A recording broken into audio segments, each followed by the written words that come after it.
देखो, ज़िंदगी में जब समस्या है ना तो बहुत ज़्यादा परेशान नहीं होना चाहिए, क्योंकि समस्याएं उस दलदल की तरह हैं जिसमें आप गिर गए और आपने बहुत ज़्यादा हाथ पैर चलाया तो आपके डूब के मरने की संभावना बहुत ज़्यादा है, क्योंकि जितना ज़्यादा हाथ पैर चलाओगे दलदल में उतने ही डूबते जाओगे। उससे निकलने का एक ही तरीका है कि या तो चुपचाप धीरे धीरे हाथ पैर चलाते रहो या किसी का वेट करो कि कोई आके बचा लेगा। ठीक वैसे ही समस्याएं हैं, वेट करना चाहिए समस्याओं को। जितना ज़्यादा कोशिश करोगे निकलने की उतना ही ज़्यादा गलत डिसीजन ले लोगे।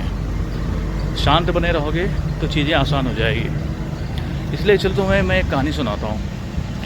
एक बार दो चूहे एक गांव में खाने की तलाश में घर में घुस गए। वहाँ एक पानी की बाल्टी थी और दोनों चूहे जाके पानी की बाल्टी में गिर गए। अब सामने मौत थी, डूबने से बचना था, तो दोनों ने अपनी अपनी कोशिश करनी शुरू कर दी। एक चूहा था, वो बहुत तेज़ी से अपने पैरों को चला रहा था, बचने की कोशिश कर रहा था। और एक चूहा था बिल्कुल शांत था, धीरे धीरे अपने पैरों को चला रहा था, अपनी ऊर्जा को बचा रहा था।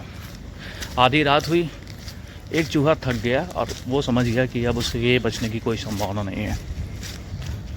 उसने क्या किया, तैरना बंद कर दिया और डूब कर मर गया।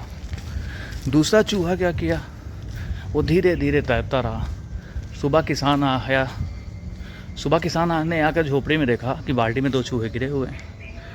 एक मर गया था, दूसरा जो है अधमरा हो गया था, तो उसने दूसरे दोनों चूहों को निकाल के फेंक दिया बाहर।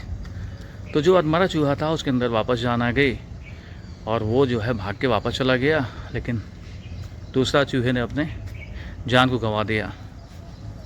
तो समस्याओं के साथ भी यही करना है, चुपचाप आप थोड़ा सा धैर्य के साथ इंतज़ार करते रहिए। ज़िंदगी में कोई भी चीज़ फिक्स नहीं होती है, अप एंड डाउन्स लगे रहते हैं। समस्या भी है तो एक दिन समाधान भी निकल जाएगा और समस्या भी चली जाएगी। लेकिन ज़्यादा अगर आप परेशान होगे, ज़्यादा एक्शन लेने की कोशिश करोगे तो हो सकता है कि जो 10 समस्याएँ थी वो 20 समस्याओं में परिवर्तित हो गई हैं। धन्यवाद।